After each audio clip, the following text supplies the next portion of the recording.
모두 한 주간 잘 보내셨는가요? 더워서 많이 힘드셨지요? 이렇게 한 자리에 모여서 우리 다시 한번 하나님께 감사와 찬미의 예배를 드릴 수 있어서 무척이나 기쁩니다. 오늘 복음에서 예수님께서 우리에게 생명의 빵을 주신다고 하십니다. 이 더위를 날려면 든든히 먹어야 하듯이 우리가 우리의 삶을 하나님께 오롯이 가져가려면 그 생명의 빵으로 우리를 두둑히 배불려야 할 것입니다. 이 감사성찬 내에서 그러한 은혜를 하나님께 바라며 다 함께 봉헌했으면 좋겠습니다. 함께 정심기도 바치겠습니다. 기도합시다. 전능하신 하느님, 주님께서는 모든 사람의 마음과 소원을 다 아시며 은밀한 것이라도 모르시는 바 없사오니 성령의 감화하심으로 우리 마음의 온갖 생각을 정결케 하시어 주님을 진심으로 사랑하고 주님의 거룩하신 이름을 공경하여 찬송하게 하소서. 우리 주 예수 그리스도의 이름으로 기도하나이다. 아멘. 형제자매 여러분, 우리는 이 거룩한 성찬례를 합당하게 거행하기 위하여 서로 화목하며 겸손한 마음으로 우리 죄를 고백합시다.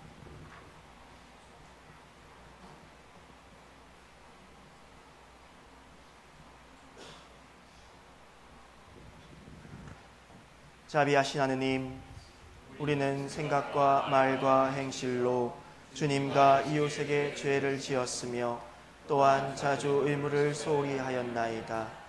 주여, 우리 죄를 용서하시고 우리로 하여금 예수 그리스도 안에서 새로워지게 하소서. 진실로 죄를 고백하는 모든 사람을 용서하시는 전능하신 하느님께서 여러분을 불쌍히 여기시어 예수 그리스도의 공로로 모든 죄를 용서하시고 선행할 힘을 주시어 영원한 생명을 얻게 하소서. 주여, 우리를 불쌍히 여기소서.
주님께서 여러분과 함께 또한 사대와 함께 하소서. 기도합시다. 살아계신 하느님, 성자께서는 하늘의 말씀과 생명의 양식을 우리에게 주시나이다. 비오니 살아있는 참된 양식으로 우리를 먹이시어 새 힘을 얻게 하시고 진리를 위해 살게 하소서. 성부와 성령과 함께 한 분 하느님이신 우리 주 예수 그리스도의 이름으로 기도하나이다.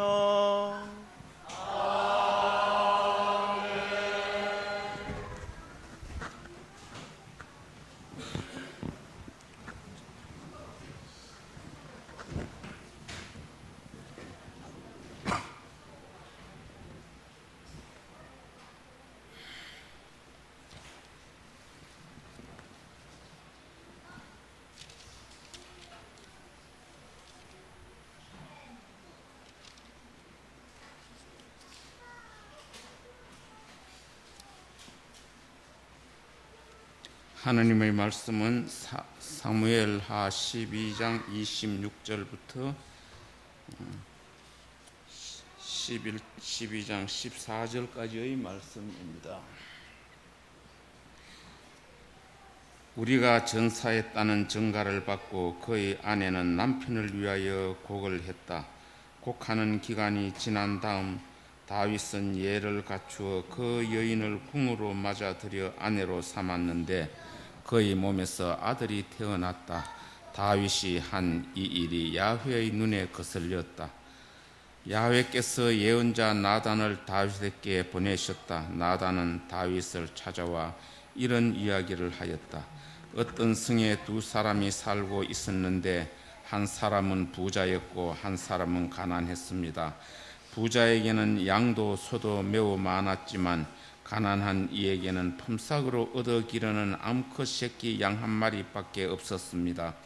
그는 이 새끼 양을 제 자식들과 함께 키우며 밥 한 그릇에서 같이 먹이고 같은 잔으로 마시고 잘 때는 친딸이나 다를 바 없이 품에 안고 잤습니다.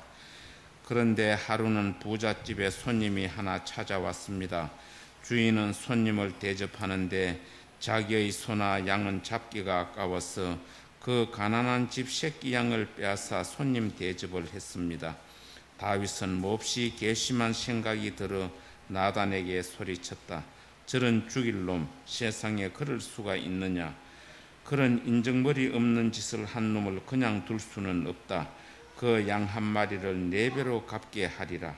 그때 나단이 다윗에게 말하였다. 임금님이 바로 그 사람입니다. 이스라엘의 하나님 야훼께서 이렇게 말씀하셨습니다. 나는 너를 사울의 손아귀에서 빼내어 기름을 붓고 이스라엘의 왕으로 삼았다. 나는 내 상전의 딸과 아내들까지 내 품에 안겨 주었다. 나는 온 이스라엘의 유다의 딸들까지 내게 주었다. 그래도 모자란다면 어떤 여자든지 더 주었을 것이다. 그런데 어찌하여 너는 나를 얕보아 내 눈에 거슬리는 짓을 했느냐? 너는 헷 사람 우리야를 칼로 쳐 죽였다. 암몬 군의 칼을 빌려 그를 죽이고 그의 아내를 빼앗아 내 아내로 삼았다. 너가 이렇게 나를 얕보고 헷 사람 우리야의 아내를 너 아내로 삼았으니 너희 집안에는 칼부림이 가실 날이 없으리라. 야훼께서 또 이렇게 말씀하셨습니다. 바로 너 당대에 재난을 일으킬 터이니 두고 보아라.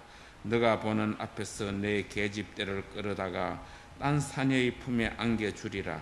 밝은 대낮에 내 계집들은 욕을 당하리라. 너는 그 일을 쥐도 새도 모르게 했지만 나는 이 일을 대낮에 온 이스라엘이 지켜보는 앞에서 이루리라. 내가 야훼께서 죄를 지었소.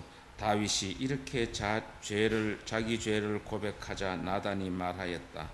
야훼께서 분명 임금님의 죄를 용서해 주실 것입니다. 그리하여 임금님께서는 죽지는 않으실 것입니다. 하나님의 말씀이었습니다. 주께 감사합니다. 이 몸은 죄중에 태어났고 모태에 있을 때부터 이미 죄인이었습니다. 당신은 마음속에 진실을 기뻐하시니 지혜의 심오함을 나에게 가르치소서. 정화수를 나에게 뿌리소서.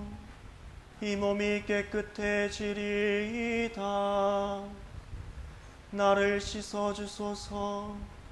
눈보다 더 희게 되리이다. 기쁨과 즐거움의 소리를 들려주소서.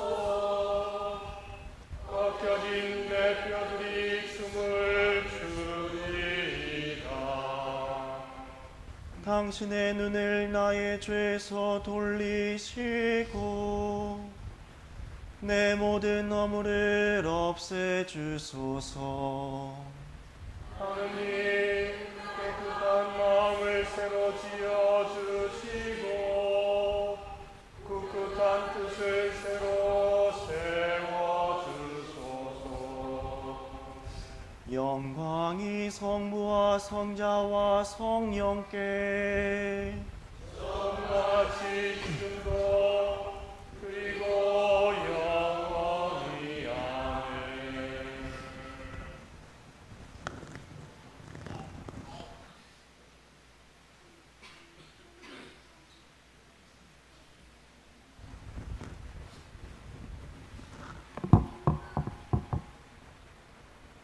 제2 독서는 에베소서 4장 1절로 16절까지의 말씀입니다.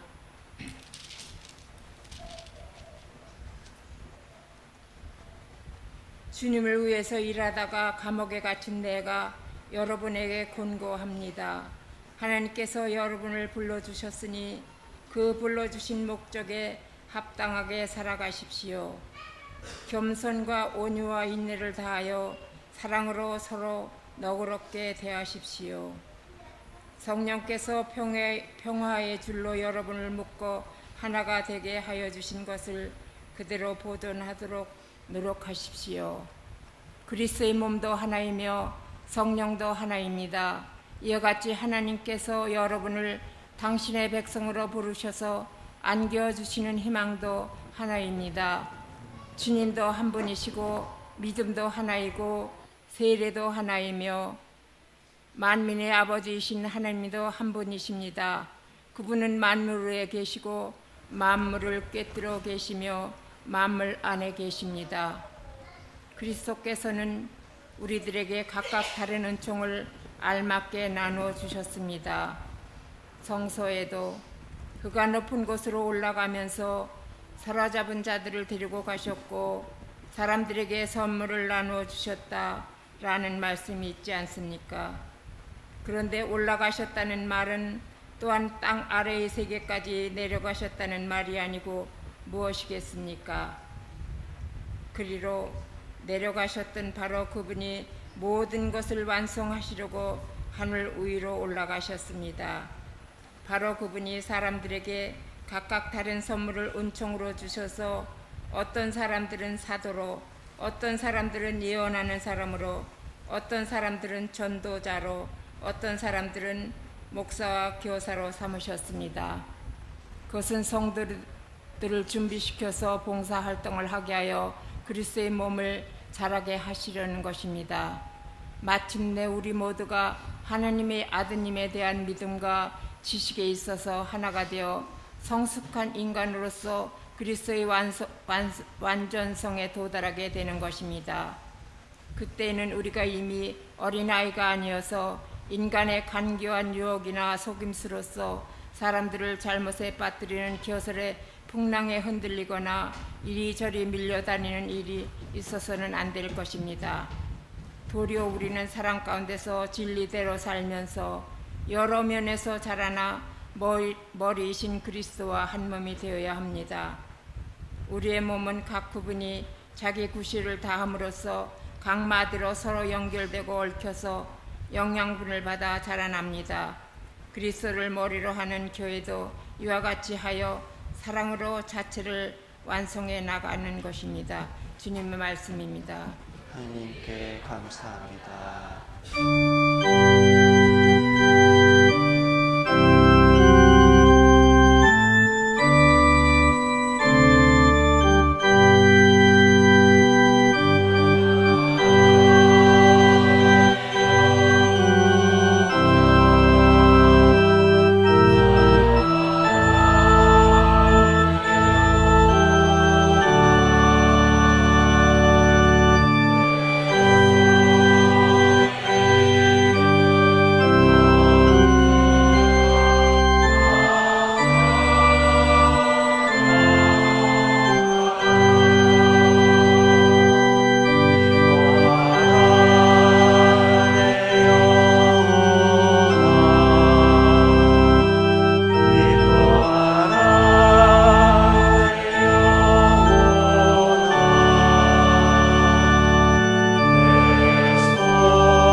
주께서 여러분과 함께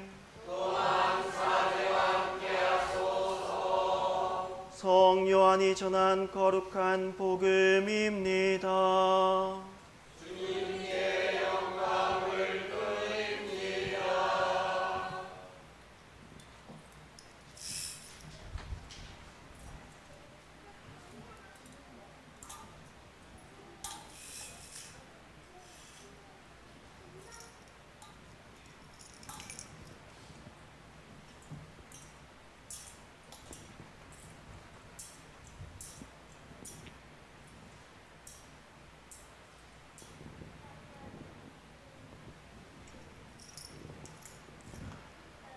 그런데 군중은 거기에서도 예수와 제자들의 모습이 보이지 않자 그 배들을 타고 예수를 찾아 가퍼르나움으로 떠났다.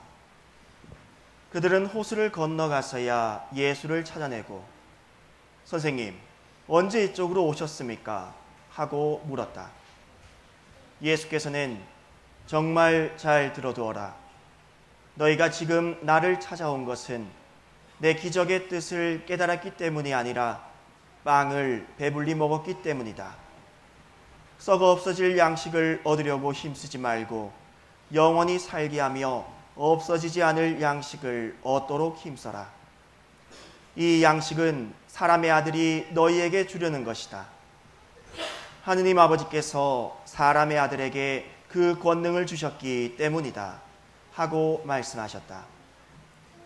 사람들은 이 말씀을 듣고 하느님의 일을 위해서 우리는 무엇을 해야 합니까? 하고 물었다.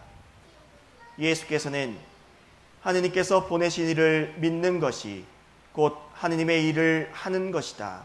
하고 대답하셨다. 그들은 다시 무슨 기적을 보여 우리로 하여금 믿게 하시겠습니까? 선생님은 무슨 일을 하시렵니까? 그는 하늘에서 빵을 내려다가 그들을 먹이셨다는 성경 말씀대로 우리 조상들은 광야에서 만나를 먹었습니다. 하고 말했다. 예수께서는 이렇게 말씀하셨다. 정말 잘 들어두어라. 하늘에서 빵을 내려다가 너희를 먹인 사람은 모세가 아니다. 하늘에서 너희에게 진정한 빵을 내려주시는 분은 내 아버지시다. 하느님께서 주시는 빵은 하늘에서 내려오는 것이며 세상에 생명을 준다. 이 말씀을 듣고 그들이 선생님, 그 빵을 항상 저희에게 주십시오 하자 예수께서는 이렇게 대답하셨다. 내가 바로 생명의 빵이다. 나에게 오는 사람은 결코 배고프지 않고 나를 믿는 사람은 결코 목마르지 않을 것이다. 이것은 주님의 복음입니다. 그리스도를 찬미합니다.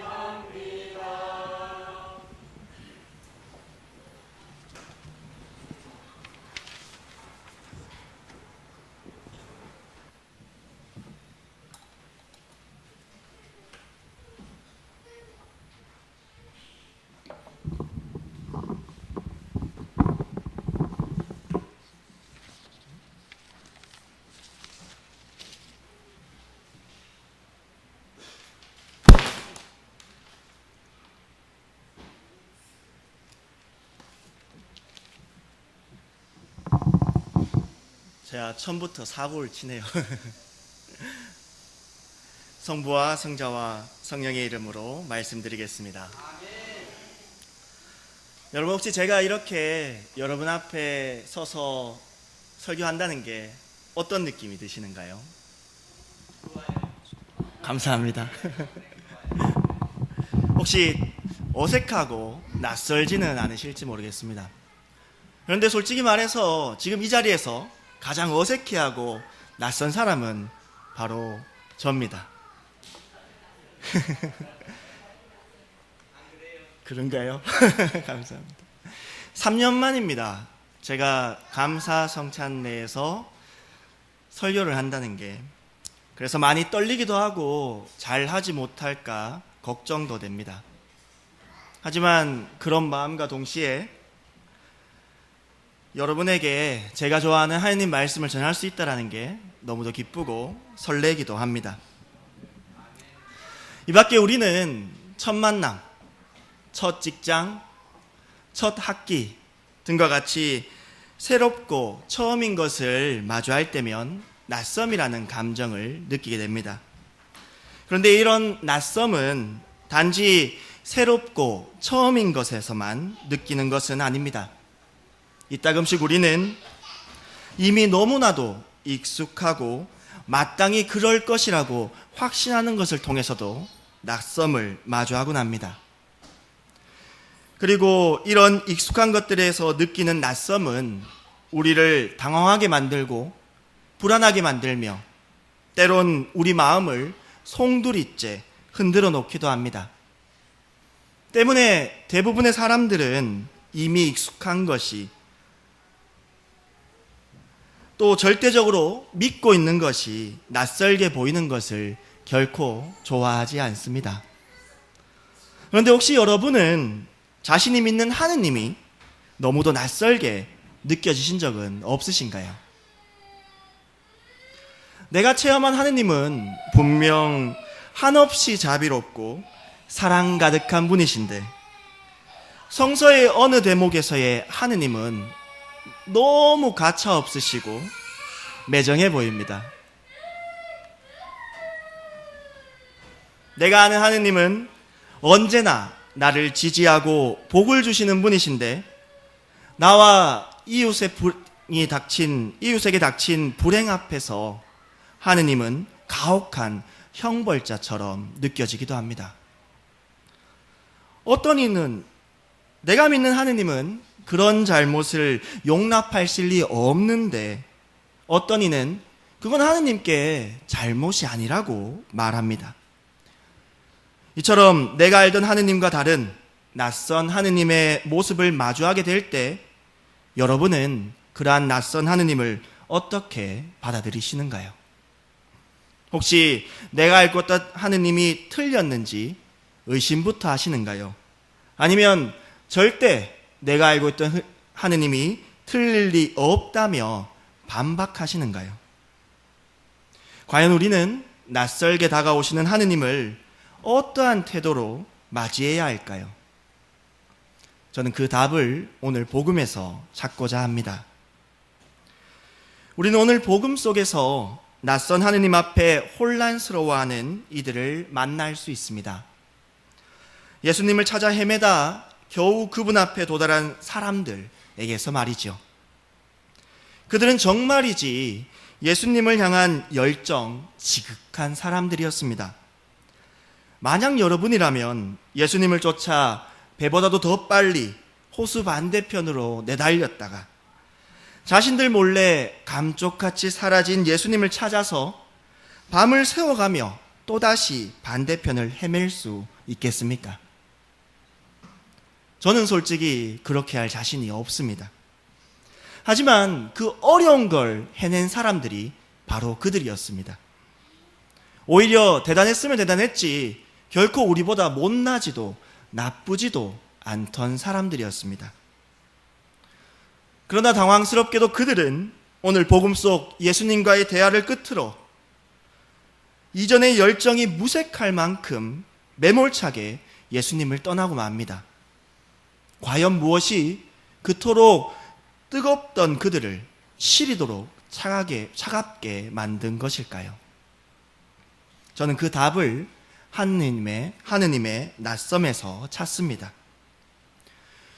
그들이 처음 예수님을 쫓아서 더 빨리 호수 반대편으로 온 것은 예수님께서 탁월한 치유자라는 그들의 기대 때문이었습니다. 하지만 예수님께서는 그런 그들에게 그 어떠한 치유의 기적도 행하시지 않습니다. 단지 낯설게도 하느님 나라에 대한 가르침과 허기를 달랠 빵을 주실 뿐입니다. 그럼에도 그들은 포기하지 않고 또다시 예수님을 찾아 밤을 새워가며 호수 반대편을 헤맸습니다. 왜냐하면 비록 처음에 기대를 이루지 못했지만 자신들을 배불리 먹인 예수님이라면 하느님께서 보내주신 자기들에게 꼭 필요한 왕이라는 강한 믿음 때문이었습니다. 그러나 이번에도 예수님께서는 밤새 헤매다 지친 그들에게 허기를 달랠 빵은커녕 와서시라는 말조차도 하지 않으십니다. 그저 낯설게도 생명의 빵을 얻는 데 힘써라. 내가 바로 그 생명의 빵이다. 라는 아리송한 말만 남길 뿐이십니다. 이런 걸 보면 예수님도 참 모진 분이 아닐 수 없습니다. 자신을 찾아 이리저리 헤매던 이들의 열정을 봐서라도 그냥 적당히 어르고 달랜 뒤에 천천히 당신께서 진짜 하시고 싶은 말씀을 해주셨어도 좋았을 텐데, 또 그들이 원하는 대로 놀라운 기적을 빵빵 터뜨려서 그들이 당신만을 바라보며 전심으로 따를 수 있게 해주셨어도 좋을 텐데 말이죠. 하지만 말입니다, 예수님의 참된 말씀에 그들이 귀를 기울이려면 과연 얼마만큼 그들을 어르고 달래야 했을까요? 정말 어르고 달래는 것에 그 끝이 있기는 할까요? 혹시 어쩌면 어르고 달래던 중 더 커진 기대감이 더 큰 배신감으로 돌아오지는 않았을까요? 결국 예수님을 떠나고 마는 이 슬픈 결말은 그들이 믿는 하느님, 그들이 기대하는 구원과는 너무도 달랐던 낯선 하느님과 낯선 구원을 받아들일 여지가 그들에게는 없었기 때문입니다. 예수님께서는 오직 믿음만이 그들이 해야 할 몫이라고 하셨지만 그들은 자신들이 모르는 낯선 하느님을 믿으려 하기보다는 익숙한 자신의 신앙과 기대가 결코 틀리지 않으리란 것을 믿었을 뿐입니다. 그리고 만약 낯선 하느님을 꺼리는 우리라면 그런 우리 역시도 이 슬픈 결말의 주인공이 되지 말라는 법은 없을 겁니다. 그렇다면 왜 우리에게 하느님은 때때로 믿을 수 없을 만큼 낯설게 다가오시는 걸까요? 그 이유는 우리가 하느님을 자신의 방식대로 너무 쉽게 판단하고 거기에 맞춰 깊이 기대하기 때문입니다.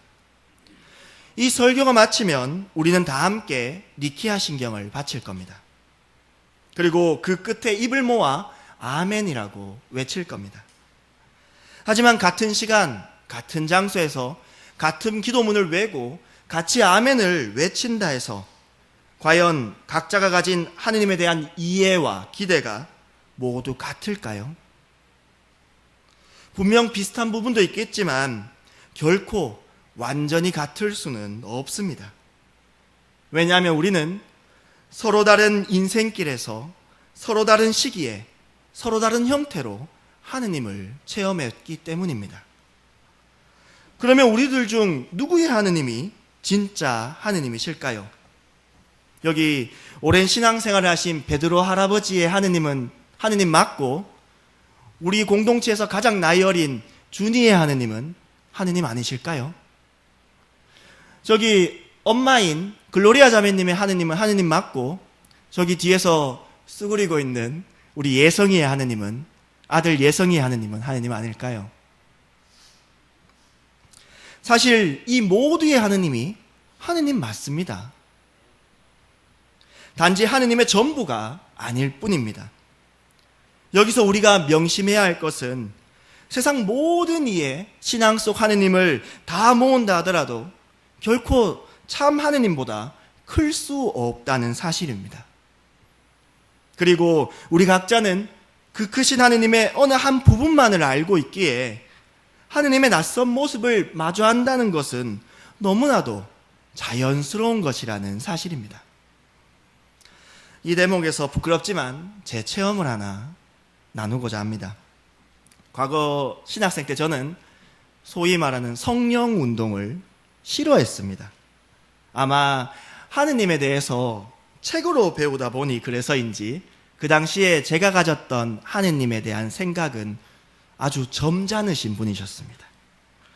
그래서 랄랄랄라를 외치며 경망스럽고 또 때로는 광신도스러워 보이는 그 모습 속에서 하느님이 있을 거라고는 생각할 수가 없었습니다. 그런데 그런 저한테도 그 성령 체험, 성령 운동 집회에 참여할 기회가 왔었습니다. 당시 신학교 고학년 때 저는 몸이 많이 아팠고 그래서 1년을 휴학하게 되었는데 좀처럼 그 병이 낫지를 않아서 무척 고민하고 있을 때였습니다. 그때 잘 알고 계시던 수녀님께서 저에게 혹시 병원에서 낫지 못하니 하느님께 가서 우리 한번 나아보면 안 되겠냐고. 그래서 우리 성령 체험, 성령 기도 한번 해보자며 저를 그곳으로 초대해 주셨습니다. 사실 저는 가기 싫었습니다. 말씀드렸다시피 전 그곳이 너무너무 싫었고 그곳에 대해서 과연 무엇이 있겠느냐라고 생각했기 때문이었습니다. 하지만 그 수녀님과의 관계 때문에 전 울며 겨자 먹기로 어쩔 수 없이 가게 되었습니다. 근데 아니나 다를까 막상 가보니까 제가 예상하는 것과 별반 다르지 않았습니다. 정말 그 자리에 있는 게 너무도 낯설고 어색해서 이 시간이 빨리 끝나기만을 바라고 있었습니다. 그러던 중에 마지막 날 밤에 치유의 밤이라는 행사를 가졌습니다. 봉사자들 분들께서 제대 앞으로 몸이나 마음이 아픈 분들 나오라고 하시고 저한테 사람들에게 안수 기도를 해주시는 겁니다. 전 거기도 나가기 싫었습니다. 그런데 제가 몸이 아픈 걸 알고 있던 분들이 저를 억지로 잡고는 또 제대 앞으로 데리고 가는 겁니다. 정말 도살장에 끌려가는 양처럼 가서는 너무너무 긴장했습니다. 왜냐하면 제 앞에서 안수를 순서대로 하고 있는데 전부 픽픽 쓰러지는 겁니다. 이거 나도 쓰러져야 되나? 마침 이제 제 차례가 왔는데 봉사들에게 둘러싸여서 안수를 받는데 안 쓰러지는 겁니다. 정신이 막 오히려 더 말똥말똥해지는 겁니다. 그런데 봉사자분들이 밀더라고요. 살짝. 그래서 어쩌겠습니까? 그분들을 배려해주는 마음에서 살며시 대신에 아프지 않을 만큼 살짝 넘어져서 기절한 척을 했습니다. 근데 그때 좀 독특한 면이 있었습니다. 뭐냐 하면 다른 안수 받으러 나오신 분들은 봉사자분들이 한 5분, 10분 정도 기도하면 끝이 났는데 저는 1시간을 어느 신부님께서 기도하시는 겁니다. 그것도 닭똥 같은 눈물을 뚝뚝 흘리시면서요. 기절한 척하고 있다가 그 신부님께서 1시간 뒤에 저를 일으켜 주시면서 이제 숙소로 가보라고 했을 때 저는 물어봤습니다. 신부님, 과연 뭐 때문에 그렇게 우셨어요? 자, 그 신부님께서 이렇게 말씀하시더군요. 지금 당신 눈엔 보이지 않겠지만, 전도사님 눈엔 보이지 않겠지만 여기 예수님이 오셨습니다. 예수님이 오셔가지고 펑펑 우시길래 나도 너무 슬퍼서 울 수밖에 없었습니다. 난 전도사님이 과연 어떤 짐을 그렇게 많이 지고 있는지 모르겠지만 제발 그 짐 좀 내려놓고 예수님께 기도하십시오. 예수님이 도와주고 싶어 죽겠는데 도와달라는 소리를 안 해서 못 도와주는 마음에 울고 계셨습니다. 라고 하셨습니다. 사실 이 말이 여러분들한테는 특별하게 다가오지 않을지도 모르겠습니다. 하지만 그 순간 저한테는 제 영혼을 꿰뚫을 만큼 엄청난 충격이었습니다. 왜냐하면 그 당시 그 집회에 참여하기 전까지 저는 단 한 번도 저 자신을 위해 기도해 본 적이 없었기 때문입니다. 전 하나님께 언제나 그분이 입대지 않아도 되는, 그분이 특별히 신경 쓰지 않아도 되는 든든한 아들이 되고자 했습니다. 그래서 저는 단 한 번도 절 위해 기도하기보다는 그 시간에 남을 위해서 기도하자라고 생각하며 그게 옳다고 생각했었습니다. 하지만 아시다시피 저는 무척 못났고 부족한 부분이 많기에 저 혼자 살아가기에 세상은 녹록치 않았습니다. 그래서 언제나 저는 참 힘들게 버겁게 살아왔습니다. 하지만 그래도 먼 훗날 천국에 가면 하느님이 이렇게 힘든 저도 고생했어, 역시 내 아들 잘했어 라는 말만 듣고 싶어서 그렇게 버겁게 힘겹게 살아왔습니다. 그런데 그때 그 신부님을 통해서 그 예수님의 말씀을 듣고 나니 너무나 눈물이 나는 겁니다. 아, 하느님은 내가 이렇게 힘들어하는 걸 모르시지 않으셨구나. 아, 하느님은 정말 나하고 너무나 가까이 지내셔서 내 생각과는 달리 나와 함께 하길 바라시는구나. 그때 그 체험을 이후로 저에게는 정말 큰 평화가 찾아왔습니다. 그리고 하느님이란 든든한 백 덕분에 무엇이나 할 수 있는 용기도 생겼습니다. 그런데 만약에 제가 그 성령운동 집회에 제가 가진 하느님은 점잖은 분이라서 낯선 그 하느님을 거부했다면 과연 저에게 그런 평화가 찾아왔을까요? 아마도 놀라우신 하느님은 저에게 그런 기회를 주셨을 겁니다. 하지만 그것은 무척이나 지난하고 더딘 시간이 필요했을 겁니다. 사실 지금도 성령 집회에 가진 않습니다. 기회가 돼서 가게 된다 하더라도 여전히 어색합니다. 하지만 그 안에 분명히 역사하시는 성령 하느님께서 계심을 저는 결코 의심하지 않습니다. 하지만 그렇다고 해서 낯선 하느님을 만나게 되면 무조건 내가 알고 있던 하느님을 버리고 낯선 하느님을 쫓으라는 말은 당연히 아닙니다. 낯선 하느님을 마주하는 순간 우리는 무엇보다도 먼저 기도해야 합니다. 이 낯섦이 정말 하느님에게서 온 것인지 식별할 수 있는 지혜를 청하고, 만약 하느님께서 온 것이 맞다는 응답을 들으면 왜 내게 이런 낯선 모습을 보여주시는지 하느님과 자기 자신에게 진지하게 묻는 시간을 가져야 합니다. 또 만약에 하느님께서 온 것이 아니라는 응답을 듣게 된다면 그 낯섦으로부터 충분히 거리를 두십시오.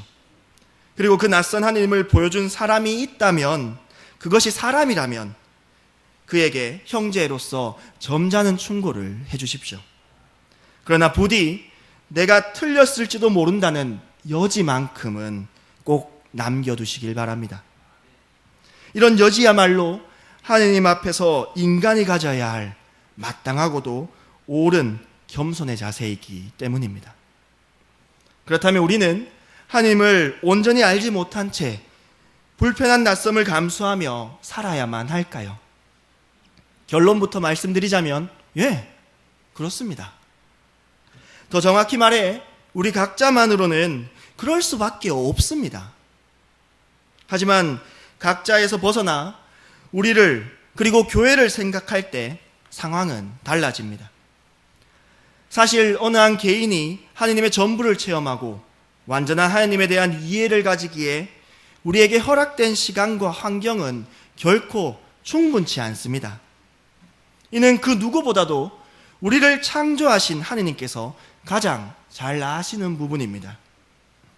때문에 하느님께서는 나에게 나와는 다른 너를 선물로 주셨습니다. 그리고 서로 다른 이들이 더불어서 교회를 이루게 하셨습니다. 또한 지금 이 감사성찬례 안에서 서로 다른 우리가 한 빵을 나누고 한 몸을 이루게 하시어 이 땅에 당신을 보다 더 온전히 드러내게 해주십니다. 바로 이것이 당신께서 우리에게 생명의 양식으로 성체성사를 선물하신 중대한 이유임을 우리는 그 빵을 먹을 때마다 결코 잊어서는 안 될 것입니다. 사랑하는 형제자매 여러분, 사람들은 흔히 하느님을 산으로 비유하며 그분께 향하는 신앙의 여정을 등산에 비유하곤 합니다. 그런데 만약 저 꼭대기 하느님을 향한 산행 중에 계속해서 같은 풍경만 보인다면 그것은 아마도 우리가 정상을 향한 길을 잃어버린 채 헤매고 있다는 뜻일 겁니다. 그러니 부디 삶 속에서 마주치는 낯선 하느님을 너무 단호히 배척하지는 마십시오. 어쩌면 그 안에 우리가 미처 깨닫지 못한 하느님의 사랑이 숨겨져 있을지도 모릅니다. 그리고 그 사랑들이 한데 어우러질 때 어느 하나만으로는 형언해내기 벅찼던 하느님을 보다 더 온전히 세상에 드러낼 수 있으리라 믿습니다. 바로 그러한 하느님의 역사하심 안에 저와 여러분 그리고 우리 교회가 함께 자리하길 두 손 모아 기도드립니다. 성부와 성자와 성령의 이름으로 말씀드립니다.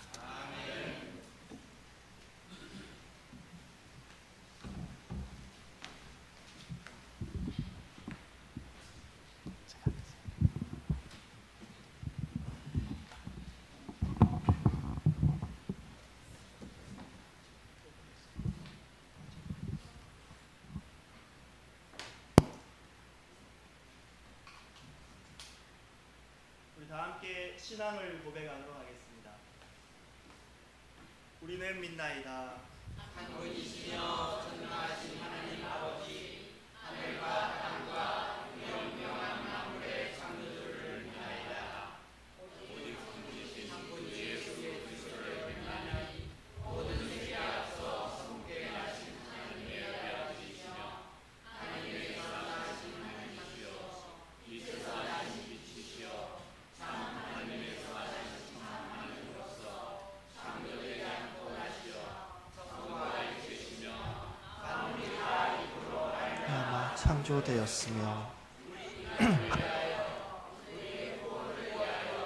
하늘에서 내려오시어 성령으로 동정녀 마리아에게 혈육을 취하시고 사람이 되셨으며 본티어 빌라도 치하에서 우리를 위하여 고난을 받으시고 십자가에 못 박히시고 묻히셨으며 성서 말씀대로 사흘 만에 부활하시고 하늘에 올라 성부 오른편에 앉아 계시며 산이와 죽은 이를 심판하러 영광 속에 다시 오시리니 그분의 나라는 끝이 없으리이다.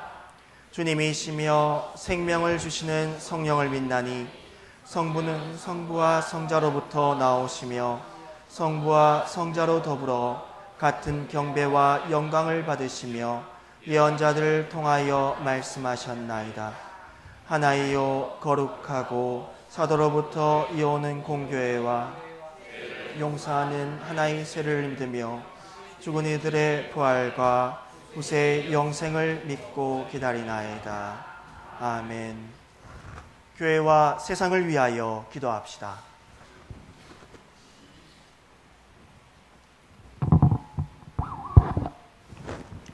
교회를 위하여 기도합시다.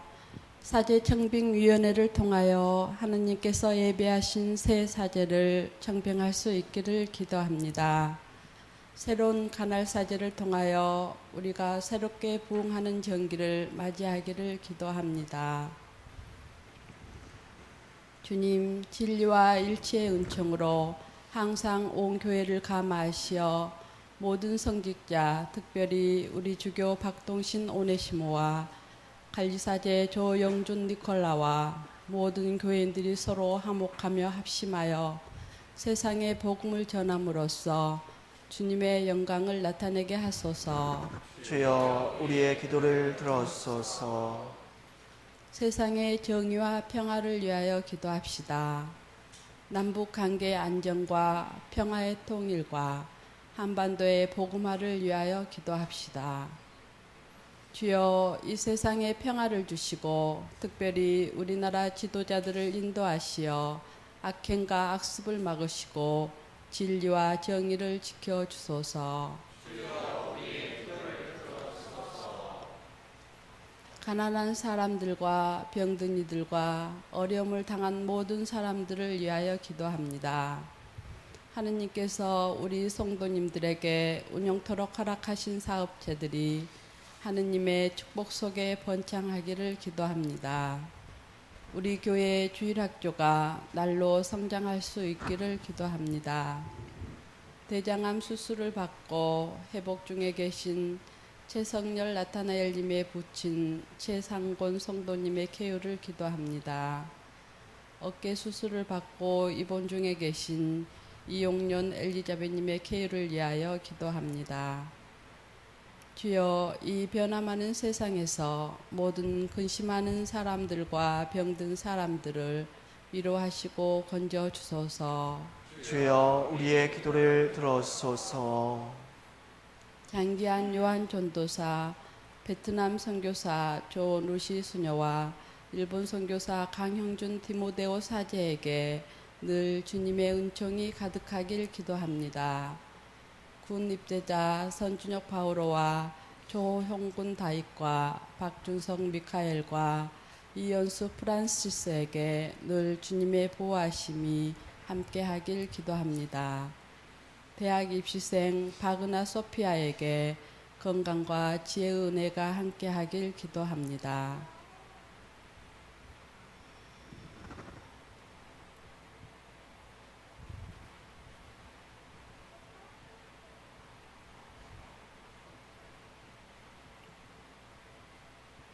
주여 우리의 소원을 살피시고 주님의 뜻대로 이루게 하소서. 주여 우리의 기도를 들어소서. 별세한 이들을 위하여 기도합시다. 주여 부활을 기다리는 모든 별세한 이들이 영원한 생명을 누리게 하소서. 주여 우리의 기도를 들어소서. 전능하신 하느님, 우리들이 예수 그리스도의 이름으로 간절히 기도하나이다. 아멘. 우리는 다 함께 그리스도의 몸을 이루고 있으니 각 사람은 그 지체입니다. 그리스도께서는 자신을 희생하여 평화를 이룩하셨으니 우리는 하느님 안에서 하나가 됩시다. 주님께서 여러분과 함께 아까 설교 때 말씀드렸다시피 우리 하나로서는 결코 하나님이 될 수가 없습니다. 하지만 그래서 허락하신 지금 내 옆에 있는 형제 자매가 필요한 겁니다. 그래서 오늘 특별히 평화 인사할 때는 당신은 하나님을 지지합니다 라고 하시면서 평화 인사를 하시길 바랍니다. 서로 평화의 축복을 나누십시오. 당신의 하느님을 축복합니다. 당신 하나님을 지지합니다. 당신 하나님을 지지합니다. 당신 하나님을 지지합니다. 지지합니다. 당신 하나님 지지합니다. 네, 당신 하나님 지지합니다. 네, 네, 당신 하나님 지지합니다. 네, 당신 하나님 지지합니다. 지지합니다. 네, 당신 하나님 지지합니다. 네, 당신 하나님 지지합니다. 당신 하나님 지지합니다. 네, 어머니 당신 하나님 지지합니다. 네. 당신 하나님 지지합니다. 당신 하나님 지지합니다. 아유, 지지합니다. 너무 지지해요. 준혁아, 감독도야. 당신 하나님 지지합니다. 당신 하나님 지지합니다. 당신 하나님 지지합니다.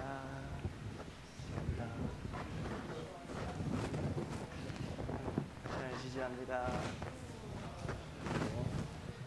Peace with you.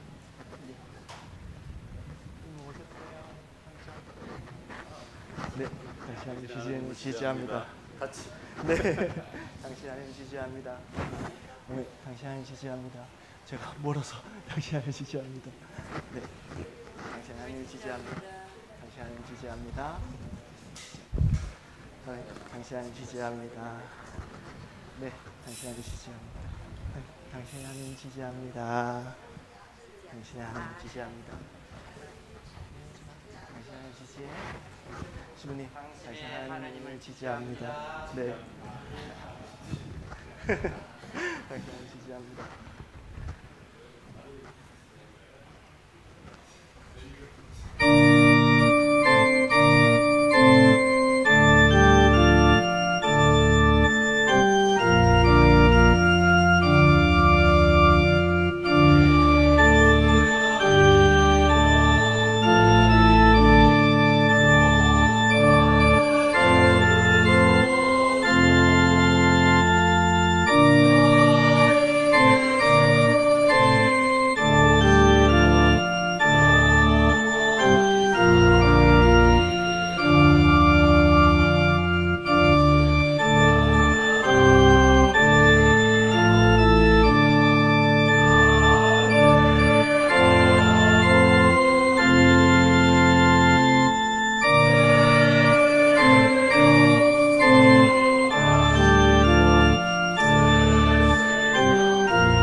기도합시다. 죄송합니다.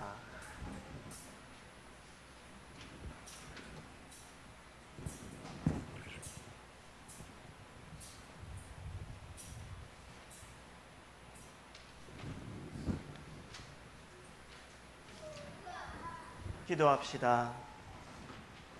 모든 것은 주님께서 주신 것이기에 우리가 받은 것을 하느님께 바칩니다. 주여, 이것으로 당신의 복음을 세상에 전파하게 하소서. 아멘. 주님께서 여러분과 함께 또한 사제와 함께 하소서. 마음을 드높이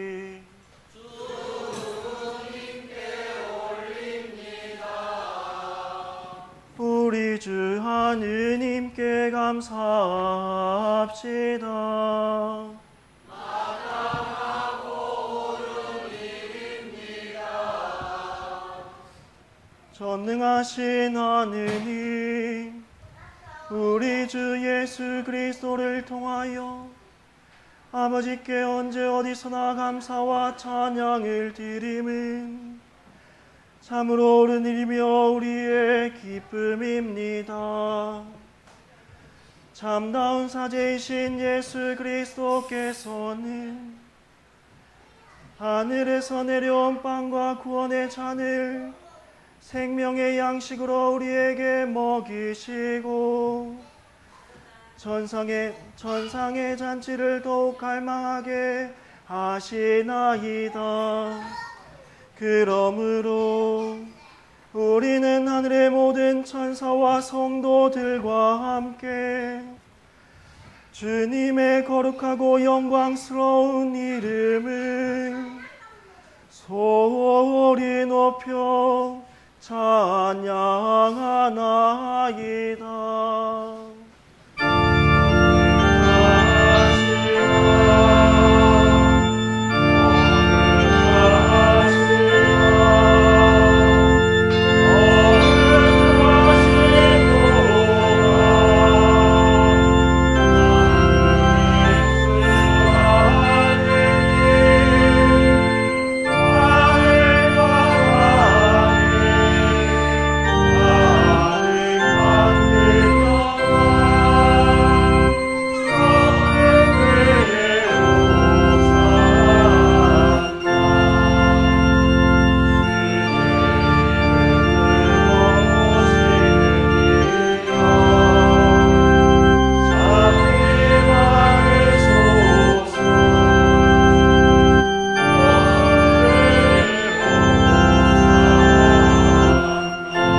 받으실 전능하신 하느님, 지극한 사랑으로 외아들 예수 그리스도를 이 세상에 보내셨으며 그리스도께서는 우리의 구원을 위하여 십자가에 달리시고 세상의 죄를 없애기 위하여 자신의 몸을 단 한 번 온전한 희생 제물로 드리셨나이다. 또한 그 고귀한 죽음을 기념하도록 성찬의 제사를 세우시고 다시 오실 때까지 이를 행하라 하셨나이다. 자비하신 하느님, 이제 우리의 기도를 들으시고 이 빵과 포도주를 성령으로 거룩하게 하시어 우리를 위해 주 예수 그리스도께서 말씀하신 구원의 신비가 이루어지게 하소서. 그리스도께서는 순환하시기 전날 밤에 빵을 들어 감사의 기도를 드리신 다음 빵을 떼시고 제자들에게 나누어 주시며 말씀하셨나이다. 받아 먹어라. 이것은 너희를 위하여 주는 내 몸이니 나를 기억하여 이 예를 행하라.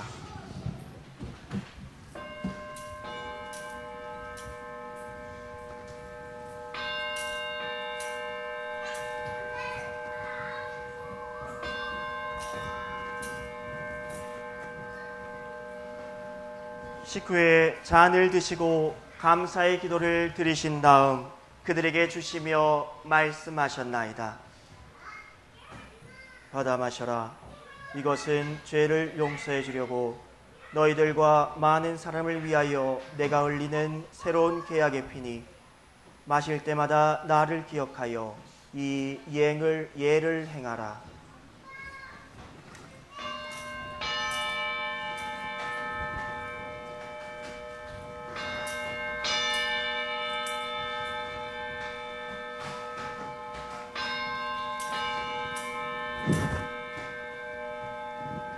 우리는 신앙의 신비를 선포합니다.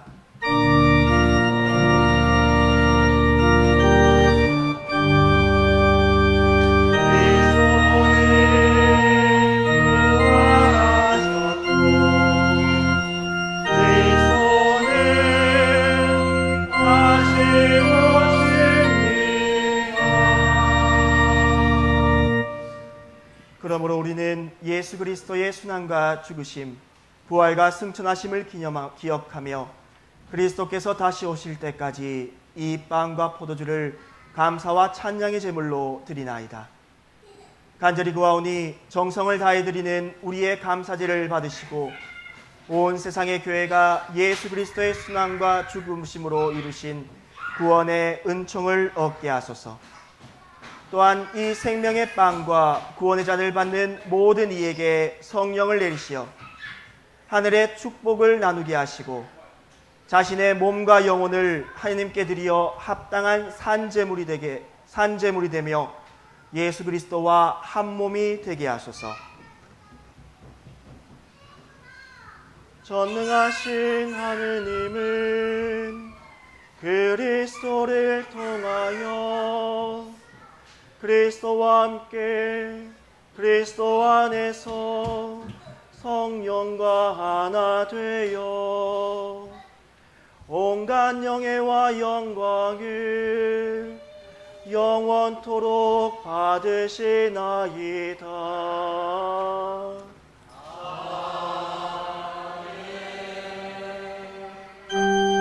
우리 구세주 그리스도께서 가르치신 대로 기도합시다.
우리는 이 빵을 떼어 주님의 성체를 나눕니다.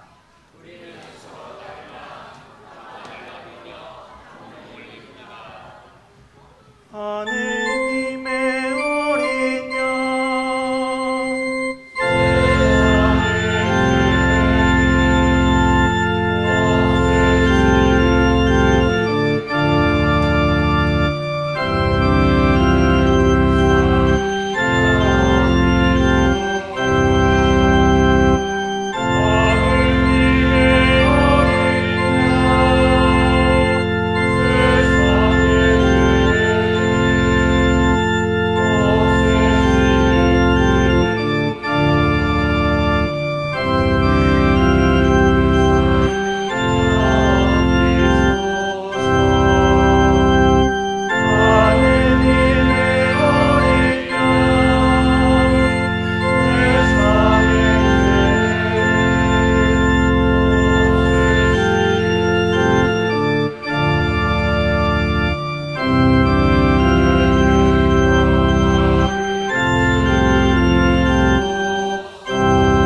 것은 사실 자신을 깨트린다는 뜻이기도 합니다. 자신을 깨트리는 건 무척 쉽지 않지만 오늘 예수님께서는 이 빵으로 오셔서 여러분 입에서 당신을 깨트리셔서 여러분과 하나가 되실 겁니다. 그러한 예수의 마음을 기억하면서 이 성체를 그리고 이 보혈을 영했으면 좋겠습니다. 세상의 죄를 없애시는 하느님의 어린 양이 여기 계시니 이 성찬에 초대받은 이는 복되도다. 한 말씀만 하소서.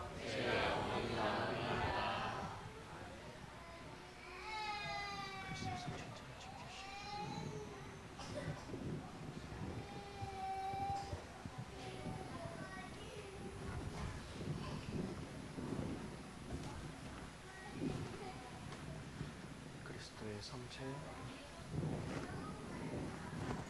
그리스도의 보혈,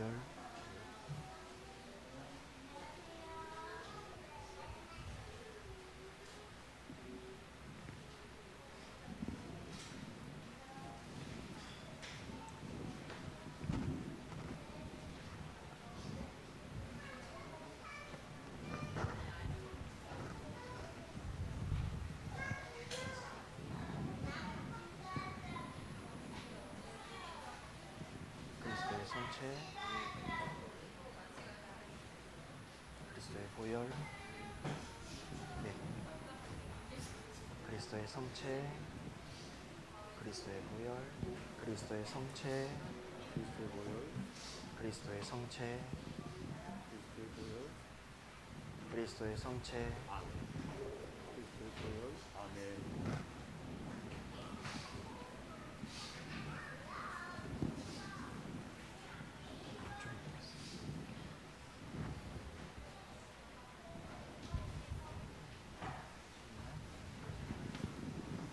그리스도의 성체,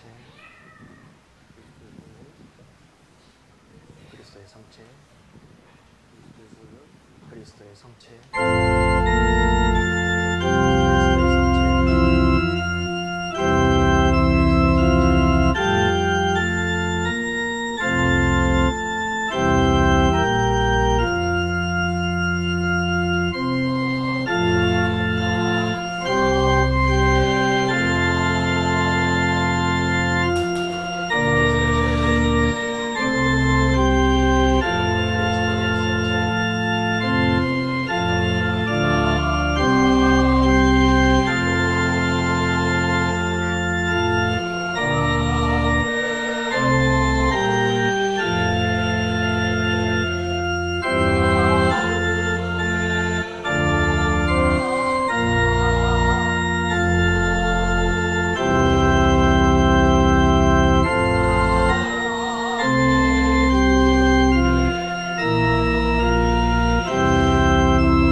다 함께 영성 채우기도 바치겠습니다. 기도합시다.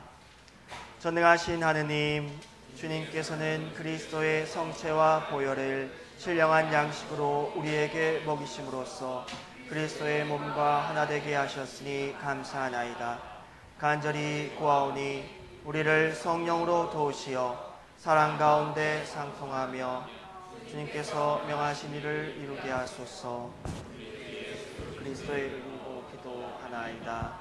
아멘. 주님께서 여러분과 함께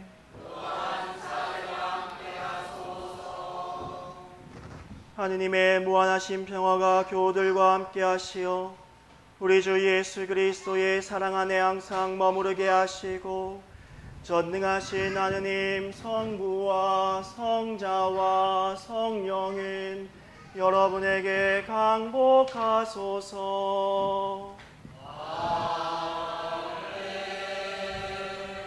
나아가서 주님의 복음을 전합시다. 그리스도의 이름으로 아멘.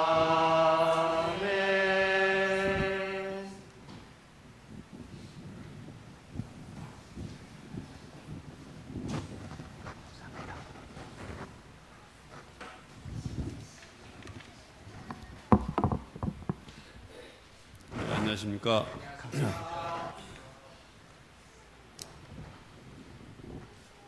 예.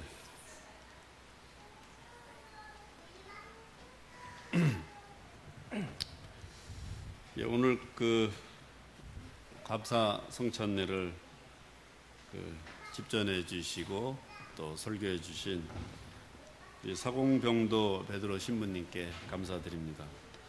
일단 박수 한번 쳐드리겠습니다.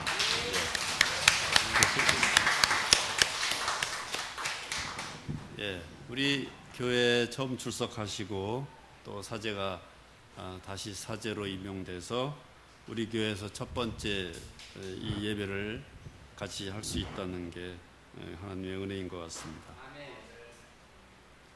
좋았죠, 여러분? 예, 저도 은혜가 됐었습니다. 예, 또 두 번째 광고 드리겠습니다. 우리 이제 그동안 같이 했던 그 베드로 신부님은 8월 1일부로 교무국 총무부장으로 인사가 됐습니다. 그래서 다음 주부터는 우리가 뵐 수 없겠습니다. 가면 안 옵니까? 네. 가면 안 옵니까? 네. 예, 안 온답니다.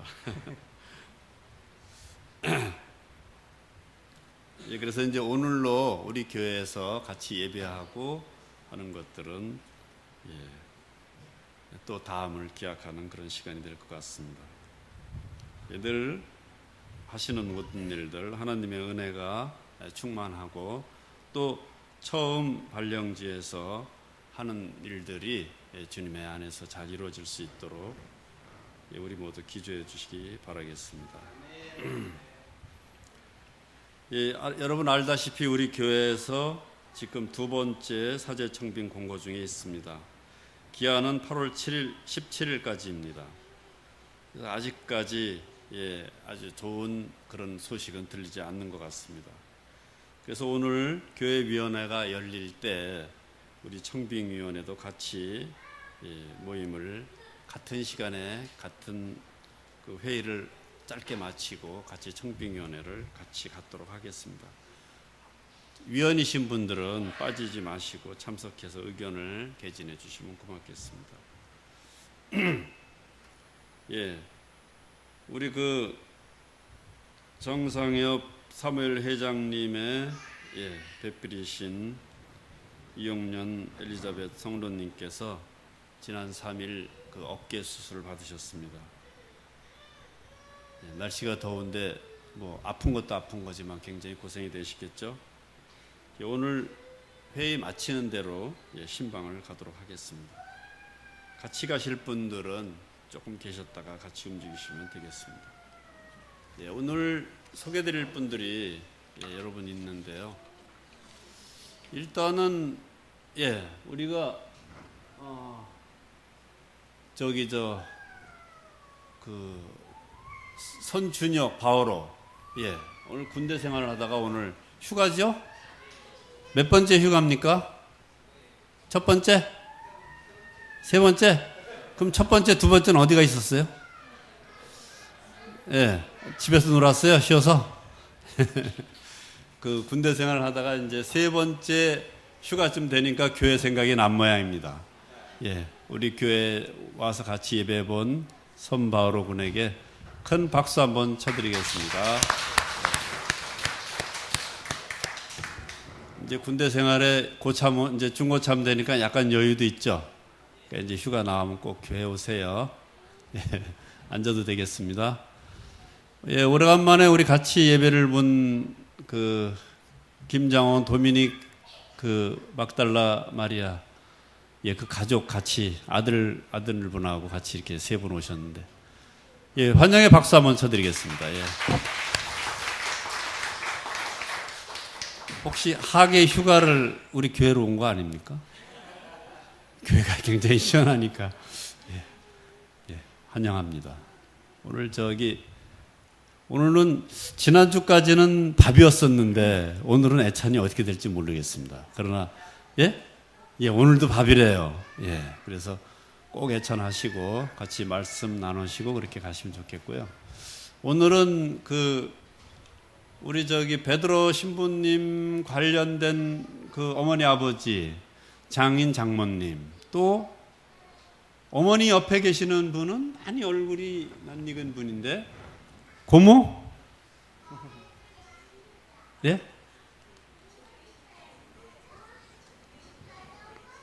아, 예, 지인분, 예, 어쩐지 참 고상하게 생기셨어요.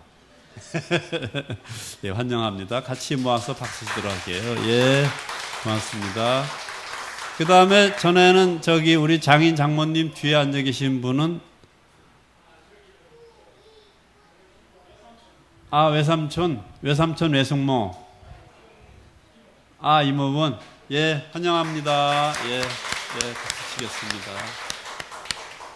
예, 베드로 신부님 두 번째 설교는 우리 교회 반은 베드로 신부님 가족으로 채울 것 같습니다. 한 번만 더 했으면 좋겠는데요. 예, 기회가 되면은 우리 신부님은 그 초청 강사로 한 번 더 모셔서 설교를 듣는 그런 시간 갖도록 하겠습니다. 예, 감사합니다. 광고 마치겠습니다.